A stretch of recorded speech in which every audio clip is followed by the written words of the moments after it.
Hello बच्चों, कैसे हो? तो आप सबको बहुत ही वेलकम है नॉलेज हब चैनल पे। आज जो है हमारा जो टॉपिक है, चैप्टर है, जैसा कि हम कह सकते हैं सीक्वेंसेस एंड सीरीज। ठीक है, तो चलिए सीक्वेंस और सीरीज के बारे में हम लोग जो है जाने, और ये क्या चीज़ होता है, इसका क्या एप्लीकेशन है प्रैक्टिकल लाइफ में। एक्चुअली ये सब जो चीज़ है ये सब भी मैथमेटिकल टूल्स है, जिसके जरिए हम लोग तरह तरह के डेटा या कलेक्शंस ऑफ डेटा इंफॉर्मेशन जो भी हो उसको हम प्रोसेस करते हैं। ठीक है, तो चलिए सीक्वेंस, जैसा कि आप जनरल इंग्लिश डिक्शनरी में देखेंगे, सीक्वेंस का मतलब होता है क्रम। जब भी कोई चीज एक चीज के बाद एक चीज के बाद दूसरा चीज आता है तो एक क्रम होता है। With passage of time they are arranged in order, so उसी को सीक्वेंस कहा जा रहा है। और उससे संबंधित अलग अलग तरह का सीरीज। ठीक है, तो जैसे कि सीक्वेंस का डेफिनेशन क्या हो सकता है जनरल टर्म्स में? सीक्वेंस का डेफिनेशन है is a function whose domain is a set of natural numbers. Sequence क्या है? Is a set of natural numbers, is a function whose domain is the set of natural number. सीक्वेंस को एक तरीका से हम फंक्शन का तरह डिनोट कर सकते हैं। जैसे मान लीजिए कि हमारे पास सीक्वेंस है कोई भी नंबर का, जैसे कि 1 है, 2 है, 3 है, 4 है, तो ये एक क्रमबद्ध तरीका से नंबर है, तो हम इसको कह सकते हैं कि ये एक सीक्वेंस है, क्योंकि यहाँ पे नंबर है। कोई जरूरी नहीं कि नंबर ऑर्डर में हो सकता है जैसे कि 5 है, 7 है, 9 है, कुछ इस तरीका से हो, 11 है, 25 है, कुछ ऐसा भी हो सकता है। तो एक पर्टिकुलर टाइम में एक एक नंबर उभर रहा है, और इसका इस कलेक्शन को, पूरे कलेक्शन को ही हम एक तरह का सीक्वेंस कहेंगे। तो सीक्वेंस में क्या कह रहे हैं कि is a function whose domain is a set of natural numbers. ये नेचुरल नंबर्स का जो है सेट है, और इसी को हम सीक्वेंस कह रहे हैं, जो कि एक नंबर के बाद दूसरा नंबर आ रहा है, दूसरा के बाद तीसरा आ रहा है। अब ये हो सकता है कि किसी फॉर्मेट को फॉलो करता हो ना करता हो, उसके हिसाब से सीक्वेंस को हम अलग अलग तरीका से डिफाइन कर सकते हैं। ठीक है, उसी तरीका से अब आता है सीक्वेंस में जो है रियल सीक्वेंस किसको कहेंगे? तो रियल सीक्वेंस वो सीक्वेंस होगा जिसमें जो रेंजेस होंगे नंबर के, या वो जो है रियल नंबर्स होंगे। तो ऑब्वियसली आप देख रहे हैं कि ये नंबर्स एक तरह का रियल नंबर है, तो हम कह सकते हैं कि ये रियल सीक्वेंस है। उसी तरीका से इमेजिनरी भी हो सकता है। तो डिपेंड करता है, रियल सीक्वेंस का मतलब जिसमें जो है जो नंबर्स आएंगे, है ना, जिसका रेंज जो होगा उसका सबसेट होगा, या फिर रियल नंबर्स का कलेक्शन होगा। ऐसे सीक्वेंस को हम रियल सीक्वेंस कहेंगे। तो जनरली हम लोग प्रैक्टिकल लाइफ में रियल सीक्वेंस पे ही डील कर रहे हैं, ज्यादा करते हैं। अब सीरीज क्या है? Series if a1 a2 a3 an, या उससे भी अगर आगे चल जाए n+1 टर्म्स, तो इस तरीका से जितने सारे नंबर्स एक के बाद एक आएंगे, वो सारे जो है एक कह सकते हैं कि एक तरीका का सीक्वेंस है। और ये सीक्वेंस अगर किसी एक पैटर्न में रहेगा, डिफिनेट पैटर्न को इंडिकेट करेगा, तो हम उसको सीरीज कहेंगे। जैसे मान लीजिए कि मेरा पहला टर्म, मान लीजिए फर्स्ट नंबर जो है a1 से रिप्रेजेंट कर रहे हैं, दूसरा a2 से, तीसरा a3 से, इस तरीका से a4 a5 a6 आता जाएगा, लास्ट में an आएगा।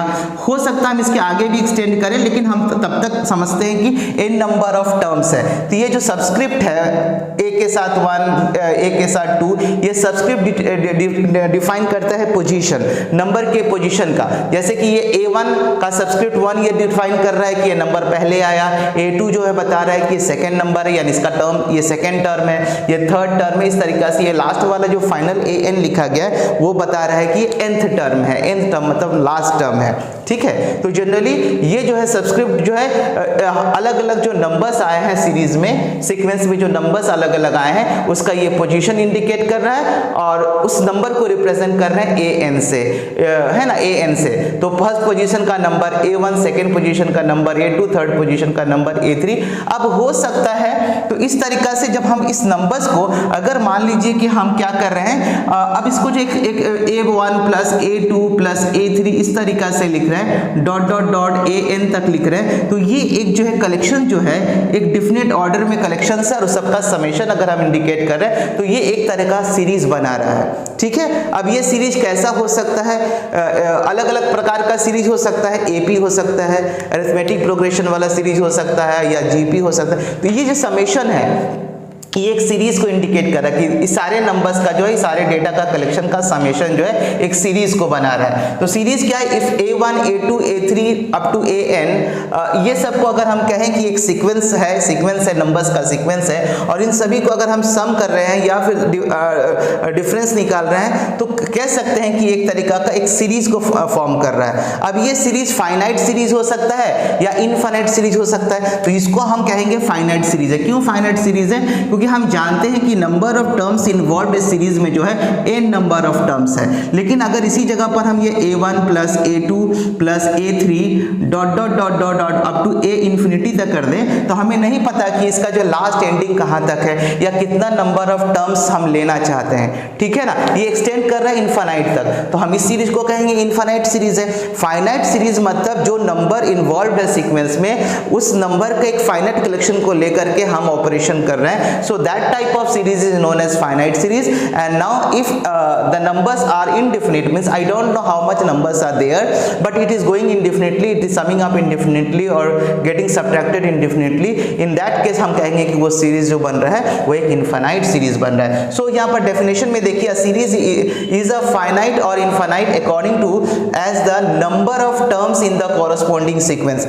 Number of terms कौट है, अगर finite number of terms है तो finite series, infinite number of terms है तो इनफाइनाइट सीरीज। इस तरीका से सीरीज को जो हम दो तरीका से बांट सकते हैं। अब आया प्रोग्रेशन। अब प्रोग्रेशन में खास बात क्या है कि मान लीजिए कि अगर पहला टर्म और दूसरे टर्म के बीच में कुछ संबंध है, ठीक है, फिर वो दूसरा टर्म और तीसरे टर्म के बीच में भी कुछ संबंध है, लेकिन पहले जैसा संबंध है वैसे ही दूसरे से तीसरे के बीच में, तीसरे से चौथे के बीच में। तो इस तरीका का अगर कोई ऑर्डर फॉलो कर रहा है, कोई रूल फॉलो कर रहा है, अगर मान लीजिए कि कोई भी सीरीज में जो टर्म्स हैं उसका कॉरस्पॉन्डिंग टर्म्स, उसके आगे का टर्म्स, उसके जो कंसेक्यूटिव टर्म्स है वो टर्म्स किसी पैटर्न को फॉलो कर रहा है, पैटर्न के हिसाब से डिसाइड हो रहा है कि उसका नेक्स्ट टर्म क्या होगा, उसके बाद का टर्म नेक्स्ट टर्म क्या होगा। तो अगर पैटर्न को फॉलो करते हुए वो अगर सीरीज बन रहा है तो हम उस तरह के पैटर्न को कि जो डिफिनिट ऑर्डर में डिफिनिट पैटर्न को फॉलो करके क्रिएट हो रहा है, ऐसे सीरीज को हम प्रोग्रेशन कहेंगे। So you can see the definition here, progression is those sequences whose terms follow certain patterns, जिसका टर्म्स किसी सर्टेन पैटर्न को फॉलो कर रहा है, then these types of sequences are known as progression. अब प्रोग्रेशन अलग अलग किस्म का हो सकता है, arithmetic progression, geometric progression, harmonic progression, इस तरीका का हम लोग अलग अलग तरह का प्रोग्रेशन हम लोग देखेंगे। लेकिन फिर भी हम जो है लास्ट में जो प्रोग्रेशन के बारे में, जैसे मान लिया जाए कि मेरा पहला टर्म जो है इसको हम T1 A1 से रिप्रेजेंट कर रहे हैं, और उसके बाद का टर्म मान लीजिए A2 जो है उसमें 2x एडिशनल 2x मैंने प्लस किया हुआ है। उसके बाद मान लीजिए कि A2 जो है वो A2 जो है एक्चुअली A1 अगर A1 इक्वल टू A1 ही है, मान लीजिए A1 इक्वल टू अगर A है और A2 इक्वल टू क्या है A1 प्लस 2 है, उसी तरीका से A3 equal to A2 plus 2 है, उसी तरीका से A4 equal to A3 plus 2 है। तो इस तरीका से हम देख रहे हैं कि एक पैटर्न यहाँ पर क्रिएट हो रहा है। A1 A की तरह है और A2 जो है A1 में अगर 2 जोड़ दे तो वो है, A3 equal to A2 plus 2 है। यानी हम क्या देख रहे हैं कि हर एक कोरस बाद वाला टर्म जो है, उसके बाद वाला जो कंसेक्यूटिव टर्म्स है, पहले टर्म से 2 ज़्यादा है, उसके पहले वाला टर्म उससे 2 ज़्यादा। यानी इसको अगर हम जनरलाइज कर दें तो an इक्वल टू क्या हो जाएगा, an equal to an minus 1 plus 2, है ना, क्योंकि an जो है उसके पहले वाला टर्म उसमें प्लस 2, ठीक है, ठीक है। तो अगर ये an है तो उसके पहले वाला टर्म उसमें प्लस 2 कर देना, तो ऐसा आ रहा है। या फिर हम एक दूसरे तरीका से एग्जांपल लेकर के आपको समझाएं, जनरलाइज करने से अच्छा है कि पहले जैसे मान लीजिए कि मेरे पास एक टर्म 2 है, 2 के बाद 5 है, 5 के बाद मान लीजिए कि 8 है, 8 के बाद 11 है, 11 के बाद मान लीजिए 14 है। तो आप इससे समझ सकते हैं कि हर एक टर्म, अगर ये मान लीजिए मेरा पहला टर्म है A1 और ये मेरा अगर दूसरा टर्म है A2, ये अगर तीसरा टर्म है A3 और इस तरीका से A4 और इस तरीका से A5 है मान लीजिए, और ये चल रहा है अप टू AN। मान लीजिए कि यहाँ पर कोई नंबर है, I don't know what is the number, nth term है। तो मान लीजिए हम क्या देख रहे हैं कि ये A से जो 5 तक जो जा रहा है इसमें प्लस 3 होके जा रहा है, तभी तो 2 प्लस 3 इक्वल टू 5, फिर 5 plus 3 equal to 8, 8 plus 3 equal to 11 and 11 plus 3 equal to 14। तो इसका बाद वाला टर्म क्या होगा आप खुद डिसाइड कर सकते हैं, प्लस 3 होगा तो यानी यहाँ पर हो जाएगा 17, कुछ इस तरीका से और n टर्म तक। तो इससे हम समझ सक रहे हैं कि हमारा अगर हम इसको an से रिप्रेजेंट करें तो an क्या है, उसके बाद वाला टर्म क्या होगा, उसका वाला टर्म ये होगा कि ये an-1 का जो टर्म होगा ये वाला, उसमें प्लस 3। ठीक है, आप समझ सकते हैं इससे जनरलाइज एक्सप्रेशन क्या निकल रहा है कि जो अगर मान लीजिए कि ये मेरा nth टर्म है, सपोज है कि ये वाला अगर मेरा nth टर्म है 2 नंबर वाला, तो यहाँ पर a2 इक्वल टू क्या होगा, a2 माइनस 1 मतलब a1 प्लस 3। तो आप देख लीजिए, अगर इसको कहीं पर भी पुट कीजिए आपको समझ में आ जाएगा कि क्या आ रहा है। ठीक ना, जैसे अगर a1 का इस्तेमाल करेंगे तो 1 माइनस 1 इक्वल टू 0, तो a0 में कुछ था ही नहीं, तो प्लस 3 इक्वल टू इस तरीका से। तो उसी तरीका से हम अगर आगे बढ़ते जाए तो जो भी टर्म्स में हम जाएंगे वो कॉरस्पॉन्डिंगली जो है 3 एडिशनल कर करके आगे बढ़ रहा है। ठीक है, तो ये एक तरीका का जो है एक सीरीज बना रहा है। ठीक है, तो होप आपको समझ में आ रहा हो। चलिए अब हम लोग डिटेल में इसके इस एपी के बारे में अब समझें कि व्हाट इज एपी। ओके, जैसे कि हम अभी सीक्वेंस और सीरीज के बारे में अभी हमने बताया कि सीक्वेंस मान लीजिए कि a1 a2 a3 up to an है, और इसको सीरीज करेंगे तो सीरीज के फॉर्म में अगर एक्सप्रेस करें तो मान लीजिए कि ये मेरा सबको समेशन कर दिए, तो ये जो है हमारा जो है एक तरह का एक सीरीज बना रहा है। ठीक है, तो अब इस सीरीज का जो एक जनरल रिप्रेजेंटेशन होता है, general representation of a series, general representation